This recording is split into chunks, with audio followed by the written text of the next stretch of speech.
Sige mga tao, may isang bagay na talagang nakakabahala na lumabas mula sa UK. Oo, alam ko maraming nakakabahala sa UK. Pero hindi natin dapat baliwalain o tanggapin ito bilang bagong normal. Kaya ayon sa alam ng nakararami, wala nang umiiral na batas laban sa kalapastanganan sa UK. Oo, pero tingnan mo ito. Inutusan ng New South Wales Police Force ang kanilang mga pulis na i-record ang mga usapang laban sa Islam. O babantayan nila ang ating usapan. Mga usapang laban sa Islam. Narito, kakalatala lang ang telegraph nito noong Hunyo. Isa ay natusan ng pulisya ang mga opisyal na i-record ang usapang laban sa Islam. Basahin natin ang buong nilalaman dahil kailangan nating maintindihan yon. Dahil ito ay de facto mga batas sa kalapastanganan.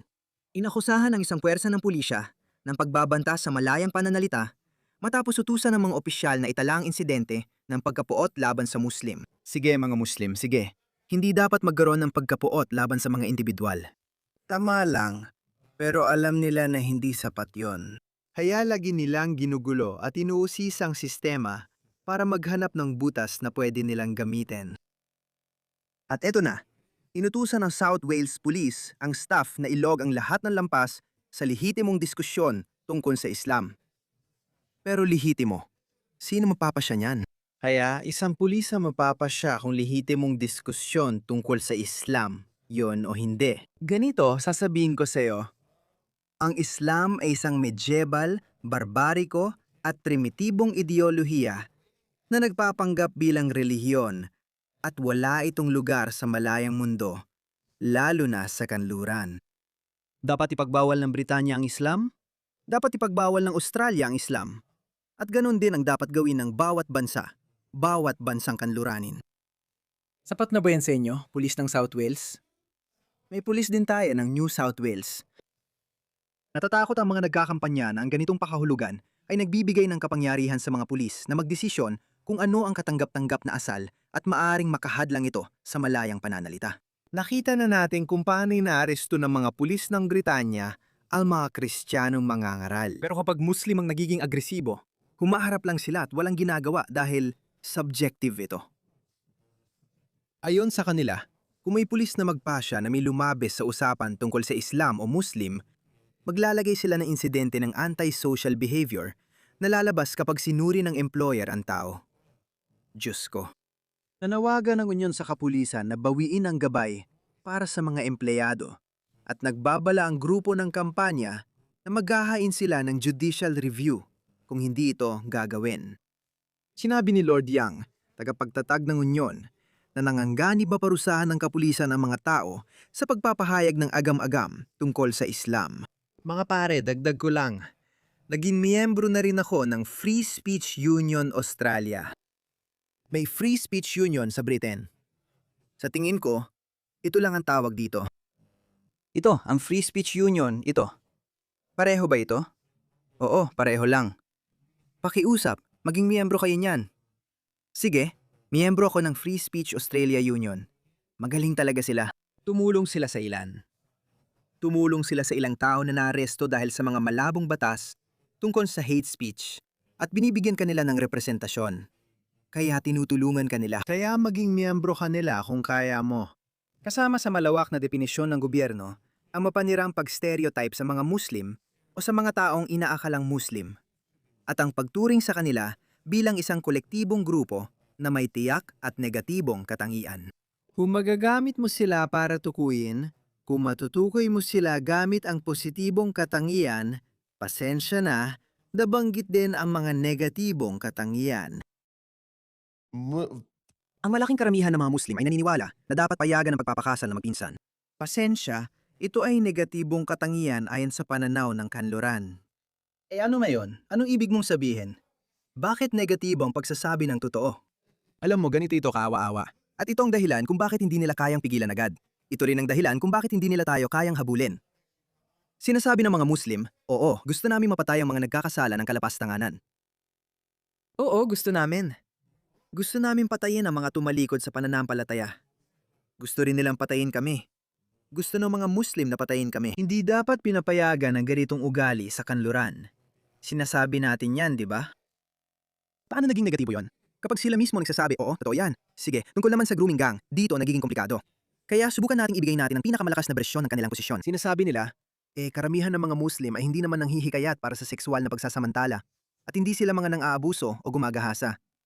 Kaya hindi mo dapat husgahan ng lahat ng pare-pareho. Hindi ko iniisip na may matinong tao na magsasabing karamihan ng mga lalaking Muslim na nakatira sa Britanya ay mga rapist. Walang magsasabi niyan. Walang matinong tao ang magsasabi niyan. Dahil sa salungat sa'yo ang mga estadistika. Hindi naman yon ang sinasabi. Kailangan nilang, kung gusto nilang pabulaanan tayo, kailangan muna nilang itigil ang maling paglalarawan sa ating mga argumento. Ibig sabihin, tigilan ang pagbaluktot sa ating argumento. Lagi naming sinasabi, pati na mga kritiko ng Islam, lalo na ako, at parami ng parami ang mga kaluraning sumasang-ayon dito. Matagal na naming sinasabi na dapat ang napakalaking bahagi ng komunidad ng mga Muslim ay hayagang kondenahin sila. Natutukan ko ito dahil gumawa na ako ng 12-12 ng video tungkol sa grooming gang scandal. Noong una, mga bandang 2010 o kung kailanman, ang Muslim Association, isang uri ng asosasyon ng mga Muslim, naiintindihan ko na hindi nila kinakatawan ang buong komunidad ng Muslim. Pero isang Muslim Association, sa tingin ko may mosque din sila sa ilalim nila. Sinasabi nila na ito ay puro sabuatan lang. Sinasabi nila na ito ay puro kalokohan ng far-right. Hindi totoo yan. Pakinggan mo na lang ang talumpati ni Rupert Lowe na binigay niya sa House of Commons. At talagang nakakahiya kung paano ito nangyari, kung gaano kalaki ang nangyari, at kung sino ang nagpayagan nito. Tingnan mo. Sige, maghanda ka na. Una sa lahat, gusto kong pasalamatan ang 260,974 na kalalakihan at kababaihang British na pumirma sa petisyon para maging posible ang debateng ito. Binabati ko ang matatapang na survivor sa likod natin sa bulwagan. Sila ang sentro ng debateng ito. Tama ka, hindi ito tungkol sa politika. Gusto kong marinig ng lahat ang narinig namin sa loob ng 2 linggo ng mga pagdinig ng aming independenteng investigasyon sa rape gang. Isang investigasyong hindi na sana kinailangan mangyari. Hinihikayat ko ang parlamentong ito na pakinggan ang testimonya ng matatapang na survivor at sa wakas ay kumilos. Kaya ang unang testimonya. Ibinaba niya ang kanyang pantalon, pinasok niya ako at nakipagtalik siya sa akin. Tumigil siya bago siya labasan. Kinuha niya ang bote ng Jack Daniels na ubos na at pilit niya itong ipinasok sa loob ko. Binasag niya ang bote habang nandoon pa siya. Noong panahong yon, mga 12 anyos ako, malapit ng magprese. Isa pang patoto.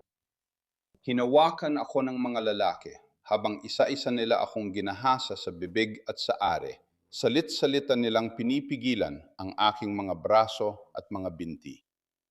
Pagkatapos ng pang-aabuso, paulit-ulit akong binugbog ng mga lalaki at tinafot na hahanapin, papatayin at sasaktan ang mga mahal ko kung sasabihin ko kaninuman ang nangyari. Isa pa, palaging may mga komento na nagpapahiwatig ng ganoon. Tinitingnan ang mga puting at kristyanang babae na may mas mababang moralidad o halaga, habang ang ilang lalaki ay inilalarawan ang mga babaeng Muslim bilang may dignidad at mataas na moralidad.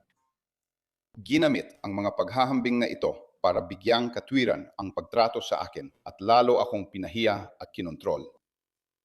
Isa pa, siya ay puting babae na sa tingin ko ay naimpluwensyahan at nayon ay asawa ng isa sa pamilya, sumisigaw ng mura sa amin. Sa buong pagatol, palagi niyang sinasabi, mga putang inang sinungaling, mga sinungaling na puting babae.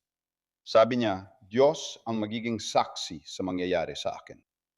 May ibang lahi na naging bahagi at nagtulak sa pagpili o demograpiko ng mga biktima.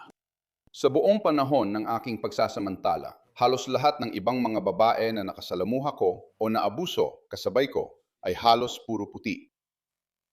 Isa pa, nagkaanak siya sa kanya at ang tatay niya ay isang imam. Grabe. Alam ng tatay niya.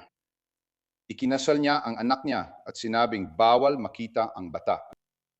Inaalagaan nila ang komunidad nila. Nasaan ang lahat ng iba? Ginagawa lang nila. Pero ito'y tanging ang mga puti lang ang hindi pinapayagang alagaan ang kanilang komunidad. Sila lang ang hindi pinapayagan. May dahilan yan mga pare. Hindi kayo nagkakaisa dahil magkaiba ang kanduraning sibilisasyon sa iba pang bahagi ng mundo. Sa kanluran, ang ideya ng individualismo ay labis na itinaguyod noong panahon ng Enlightenment, kung saan ang isang tao ay maaring maging isang natatanging tao. Hindi naman tayong lahat ay para nasa isang bahay pukyutan. Iyan ay natatanging konsepto ng kanluran, habang ibang lipunan ay tribal. Kaya iyon ang dahilan kung bakit. Parang ang mga bagay na ito ay hindi sinasadyang mga resulta. Walang nakakaalam kung paano magtatapos ang mga bagay na ito. Sige, Pero sinusubukan ko lang ipaliwanag sa'yo kung bakit ang mga taga-kanluran ay hindi kasing tribal ng ilan sa mga ibang tao. ang mga sitwasyon ng humuhubog sa ating asal at kultura at iniisip ng mga taga-kanluran na inuuna ng lahat ang sarili nilang grupo. Kaya bakit hindi rin natin unahin ang sarili nating grupo? At yan ang nadudulot ng nasyonalismo at maging ng galit laban sa mga komunidad na hindi maayos ang asal. Isa pa. Sa buong panahon ng pang-aabuso, ginahasa ako ng maraming pulis sa iba't ibang bahagi ng bansa. Isa pa. Pinatay niya ang sigarilyo sa mukha ng sanggol. Isa pa. Nagsimula ito nung ako'y 13 anyos. Ginahasa ako ng mga 6 o 700 iba't ibang lalaki sa loob ng 3 taon. Diyos ko, Isa pa. Sila rin. anak na babae siya ng isang tao mga pare. Magaling Rupert Lowe sa muling pagbuhay ng isyong yan. Halimbawa, lahat ng mga taong ito, tulad ng hindi ko alam. Hindi ko naman tinutukoy ang hindi ko alam, baka nasa panig sila ng pagpapanumbalik. Pero marami sa mga taong ito. Tinanggap na nila yon at naging normal. Lumipas ang balita. Kwento na lang ito na nakaraan. Dandang libong mga babae. Dumaan sila sa impyerno. Katulad ng narinig mo lang ang bilang, hindi ka panipaniwala ang mga numerong ito. 6 hanggang 700, lalo pang lumalala. Magaling si Rupert Lowe sa pagbabalik nito sa plenaryo ng Kongreso. Dahil hindi natin dapat kalimutan yon. Hindi natin dapat kalimutan yon. May napaka-interesante at matinding tweet ako mula kay Rupert Lowe para sa'yo pagkatapos nito. Narinig ang bisnya ng kotse sa may batang dinala sa pintuan. Isa pa. Tutunogin nila ang bisina ng kotse at pagkatapos ay may batang ihahatid sa harap ng pintuan ng isang staff ng tahanan ng mga bata. Wow! Isa pa. Dumudugo ako mula sa aking ari at sa aking puwitan at sobrang namaga kaya hindi ako makaupo. Sinabi ko sa staff ng ospital na nilagyan ng droga ang inumin ko at hindi ko alam ang nangyari dahil natakot akong magsabi ng totoo. Hindi sila nagtanong ng kahit ano. Binigyan ako ng tableta at pinauwi. Muling pinapakita nito ang mga butas sa lipunan dahil madalas minamalit ang mga babaeng ito. Kaya yung mga staff ng ospital, o nurse, o doktor, o kung sino man siya, siguro iniisip nila, alam mo na, mga babaeng manggagawa lang, kaya malamang may pabayaang pakikisalamuha at gusto lang ipakita ang isang kapintasan. Ang pamunahing pagkakamali nila ay agad nilang inisip ang pinakamasama tungkol sa sarili nilang tao, lalo na sa mga bata. Kung 14 o 15 ka, wala akong pakialam kung anong lipunan ka kabilang. Kung nagkakaroon ka ng ganitong mga uri ng pinsala, Dapat baligtarin natin ang mundo. Dapat nating alamin ang punot dulo nito. Pero muli, ito ay isang kultural na sandali. Sa kultura, nagbago na ang UK. Nagbago na kung paano sila noon. Kung isang Muslim na babae yon, naniwala sana sila dahil hindi raw dapat ganoon ang asal ng mga Muslim. Hindi raw ito ginagawa ng mga Muslim. Hindi raw ito ginagawa ng mga Muslim na babae. Sa isip nila, ganito ang pananaw nila. Sinasabi ko lang kung paano sila mag-isip. Dahil puting babaeng mula sa uring manggagawa siya, inisip nilang siya ang gumawa, kaya hindi na lang nila pinansin. 15 taong gulang ako noon. Noong siya ay 15 taong gulang. Isa pa. Lalong tumitindi ang mga pangyayari tuwing Eid at mga pista. Lalong lumalaki ang mga party. Lalong lumalala at nagiging mas marahas. Mas maraming kasali, mas maraming babae, mas malalaki ang party. Isa pa, pangunahing klase. Tawagin nating mga party yan. Oo, magdala tayo ng ilang puting babae para aliwin ka. Tumanggi akong paniwalaan ng dahilan kung bakit ang Labor Party. Kung bakit? Why? matagal nang tinangkang pagtakpan ito ng Labor. Hindi ito dahil sa mapanyarang simpatya o habag. Marami sa mga pulis na ito, marami sa mga politiko, mga mataas na opisyal, kasabwat sila. Marami sa kanila ay kasabwat dito. Oh, sinabi ko na. Hindi ako naniniwala sa argumentong ito na mapanirang simpatya o takot matawag na racist. Hindi yun ang dahilan. May mas malalim pa dyan. May mga taong di na nagusisa dahil iniisip nila na kung walang gulo, balewala na lang. Pero krimen ka rin yun. Pero marami sa mga taong ito ay malamang kasabwat din. Ang karanasan ko sa relihiyon, lumaki akong Kristiyano. Sinusuot ko ang aking krus dahil espesyal ito para sa akin. Ginamit lang ito bilang paraan para sirain ako. Sabi nila, nasaan na ang Diyos mo ngayon? Pinabayaan ka ba ng Diyos mo? 100% na may kinalaman din ito sa relihiyon. Pinili nila ang mga puting babae dahil may rason. Yung pinakamahina mula sa uring manggagawa. Sabi ng iba, hindi ko alam ang mga personal na sitwasyon, pero narinig ko na karamihan sa mga babae ay malamang napabayaan. Kaya sila ang pinakamahina. Dapat sana ay mas marami pang ginawa ang Estado para protektahan sila. Ngunit pinagdiskitahan sila ng mga mandaragit na ito. At binansagan sila ng kung ano-anong racist at relihiyosong insulto. Hayanin niyong sabihin ko ito ng malinaw. Hindi ko ito pinalalaki. Kung kahit kaunting bahagi lang itong nangyari sa Pakistan o Bangladesh, o kahit anong Muslim na bansa tulad ng Syria o Libya, well, hindi ko masyadong alam ang tungkol sa Libya. Pero sa tingin ko, pareho pa rin ang magiging palagay ko. Pero sabihin na lang natin kung anong mangyayari sa Pakistan. Susunugin nila ang buong Kristiyanong baryo kung lumabas ang balitang yon. Hindi ko sinasabing tama yon. Pero naniniwala ako sa mga kaugaliyang pangkultura. Makakultura ako. Gaya ng sinabi ko, ang kulturang Kanluranin o kulturang Briton. Sa partikular ay unti-unti na humihina. Ito ay dahil sa ilang katangian at pagpapahalaga. Halimbawa, hindi ginagawa ng mga Muslim yon, pero ginagawa ng mga puting babae. Kaya balewala na lang. Iyan ay isang asal na pangkultura. Walang nagsabi doon sa nurse o sa doktor na huwag na mag-imbestiga pa. Isa lang itong pananaw na pangkultura. Maraming babae ang hindi pinaniniwalaan ng pulis kahit magsumbong sila. Kasi iniisip nila na gusto lang nila ng alak o droga, kaya nila ginawa yon. At na yon, yan ay isang problemang pangkultura. Nangyari yan dahil ang mga puti ay lalo pang naging. Naputo ng koneksyon kaya naging walang pakialam sila sa paligid. Lahat ng puting babae sa bawat bahay na napuntahan ko. Naalala ko ang isang lalaki na nagbukas ng van at nakita ko ang 15 hanggang 20 babae na nakakulong sa mga kulungan ng aso. Grabe. Isa pa, may mga asong dinala kaya hindi ako makagalaw.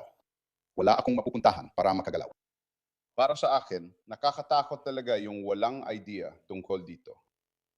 May mga lalaking nakapaligid sa akin. Hindi man lang nagimbal, nandidiri o tumutulong. Sa halip ay nagvi-video at nagtatawanan, nagsusugal kung magagawa ba ng aso, naghahasain ako. At oo, ginahasa ako ng aso. Hinawakan lang ng lalaki ang mukha ko.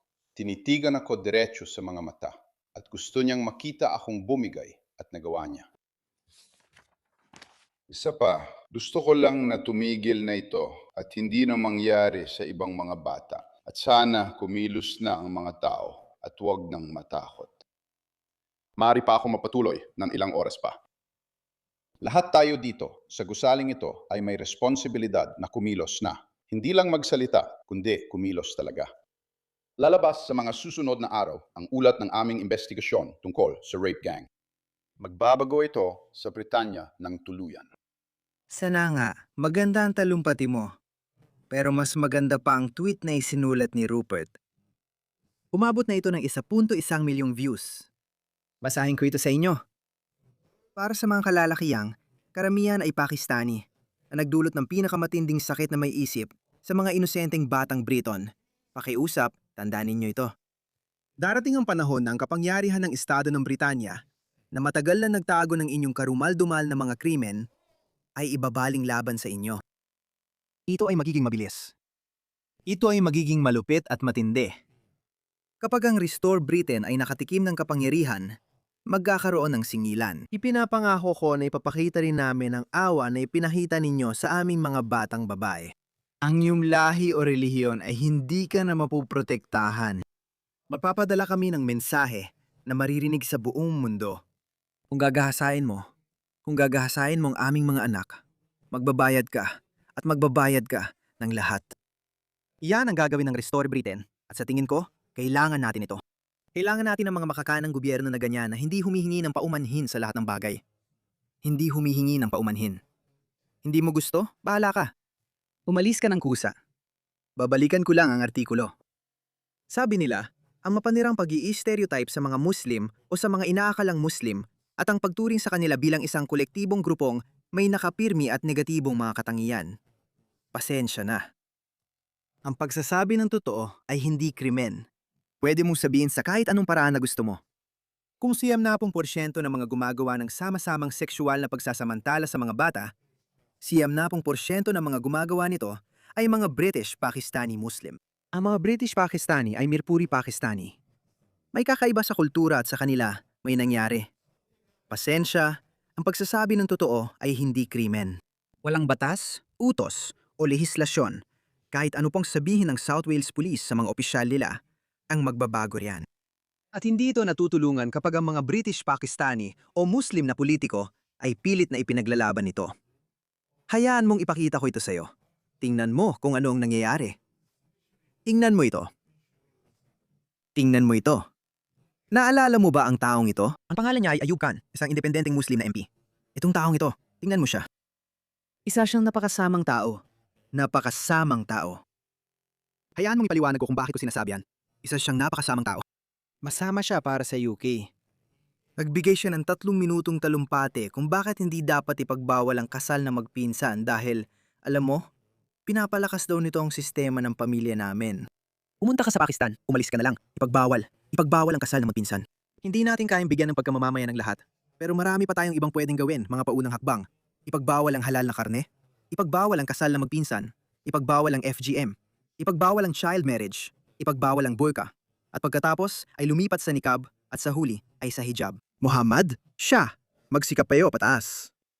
Gawing mahirap para sa kulturang tila nasa gitnang panahon, laban sa kanluran at Britanya, na umunlad ng walang kaparusahan sa mga lupain ng kanluran. Wala namang masama roon mga pare. Palagi kong binibigay ang halimbawang ito. Kung madala ka ng tribo mula Amazon na naminiwala sa paghahain ng tao, sasabihin ba natin na okay lang dahil anak nilang iniaalay, hindi atin? Papayagan ba natin? Hindi. Bakit ang daming eksepsyon? Pinapahirapan at kinakatay niyo ang mga hayop sa masakit na paraan. Bakit natin ito ginagawa? Mayroon tayong sariling pagpapahalaga na sinusunod. Ayaw ng kanduran pahirapan ng hayop. Sige, hindi ito perpekto. Kumakain pa rin kami ng karne, pero ayaw naming pahirapan ang mga hayop namin. Ayaw naming isuot ng mga babae ang mga damit na nakakahiya. Ayaw namin nun. Gusto ninyong gawin yon. Bubo ang argumentong ito kapag sinasabi nilang gusto ng mga babaeng Muslim magsuot ng ganitong damit. Talaga? Kung may isang itim na lalaki na nagsabi na gusto kong magsuot ng mga kadena, alam mo yon, gusto ko lang magsuot ng mga kadena. Papayagan ba natin yon? Sa tingin ko, hindi natin dapat payagan yon, lalo na kung sasabihin niya, alam mo ba, may inalipin. Oo, may inalipin. May mas maganda akong halimbawa. Kung may isang amo ng alipin na nagdala ng alipin at nilagyan siya ng mga kadena at sinabi mismo ng alipin, gusto ko ang mga kadena. Papayagan ba natin yon? Hindi natin kayang pigilan ang ginagawa ng tao sa labas ng bansa. Kontrolado natin ang loob ng bansa gamit ang sariling batas at pagpapahalaga na gumagabay sa asal. O tayo ang nagdedesisyon kung ano ang normal at kung ano ang hindi normal. Balikan ko lang ang kasuklam-suklam na taong ito. Pinagtatanggol niya ang pag-aasawa ng bata. Hindi pag-aasawa ng bata. Ang kasal ng magpinsan at palagi niyang sinisisi ang kanluran. At tingnan mo siya. Tingnan mo, itong lalaking nakaputing salwar kamis, ang pangalan niya ay Gul Firas Khan at inakusahan siya ng marami. Hindi, pasensya na. Maraming biktima ng Telford Grooming Gang ang kumilala sa kanya bilang rapist at trafficker. Pero ngayon, nakikita siyang kasama ang mga kaibigan niya. Itong lalaking ito. Kaya siya? Itong lalaking ito, bukod pa sa pagtatanggol sa kasal ng magpinsan at iba pang mga bagay na eksklusibong Muslim, siya ay isang Siya ay isang kinatawan ng mga Muslim. Hindi siya kinatawan ng Britanya. Wala silang pakialam. Lagi niyang binabanggit ang Gaza at iba pa. Pero malamang di niya alam ang ginagawa ng Britanya bukod sa mga Muslim na isyung malapit sa kanya. Sabi niya MP, sinasabi niyang ang grooming gang ay far-right na kwento para targetin ang mga Muslim at magdulot ng pagkakabaha-bahagi. Kaya kapag meron tayong mga testimonya ng libu-libong mga babae, kahit ang mga woke na labor lefty na ministro ay hindi na ipinagtatanggol o itinatanggi ang pag-iral o kahit ang lawak ng iskandalo ng grooming gang. Paulit-ulit pa rin nilang sinasabi, far-right, far-right, far-right. Kaya sa ganito mga sitwasyon, nagiging ganap na lehitimo para sa mga Briton na magalit sa mga taong ito at sabihin, ipaliwanag ninyo sa amin kung bakit hindi kinokondena ng mga Muslim ang grooming gangs. Bakit? Tingnan mo, nangyari yung tungkol sa mga Sikh. Isang beses lang yon at maraming Sikh ang nagsabi. Pero kung mangyari yun ng 5 o 6 na beses ngayong taon, aasahan kong kukondena ng mga Sikh sa bawat pagkakataon. Dahil kailangan nila ng rebolusyong kultural. Dapat nilang ipaalam sa kanilang mga tao na hindi ito pwede. Pero para sa mga Muslim na kriminal, nakikita nila na may mga ganitong tao at malalabuan ang usapan. May mga taong maniniwala, magtatanggol sa amin at may ililihis ang usapan, sasabihing sila ang biktima, kahit hindi naman sila ang biktima rito. Itong daan-daang libong mga babae, sila ang mga biktima nito ng pag-aangkat sa inyo ng inyong komunidad. Hayaan nila patuloy na binabago ang kwento, patuloy na tumitingin kung saan-saan, patuloy na gumagawa ng mga palusot, patuloy na sinisisi ang iba, at hindi umako ng responsibilidad at hindi kumokondena. May ilan na agad kumundena dito at doon. Hindi sapat yon. Kailangan natin ng daan-daang libong pagkondena at isang revolusyong kultural sa komunidad ng Muslim sa kanluran, lalo na sa Britanya. Pero wala silang ginawa. Dapat nagkaroon ng kultural at malawakang pag-uulat laban sa mga gumawa ng krimen na ito. Nakikita natin na tulad ng komunidad at pamilya ng mga Sikh, nagbabantayan at pinoprotektahan nila ang isa't isa. Grabe, hindi pa sapat ang galit ninyo. Dapat mas galit pa kayo kaysa ngayon. Mas dapat kayong magalit. Sabi ko nga, kung nangyari ito, kung kahit kaunting bahagi lang nito ang nangyari sa Pakistan, buong bayan, buong mga baryo ay sinunog na sana. Hindi ko sinasabing tama yon, pero sinasabi ko lang na kailangan yung mas magalit pa kaysa sa nararamdaman ninyo ngayon. At tigilan nyo ang pagpapaloko sa mga politiko ninyo. Tulad ng ginagawa ng South Wales Police. Sinasabi nila, pwede, pero babantayan namin kayo. Babantayan namin kayo. At pagkatapos, isang pulis ang magpapasya kung kailan mo nalampasan ang linya. Umalis ka dyan.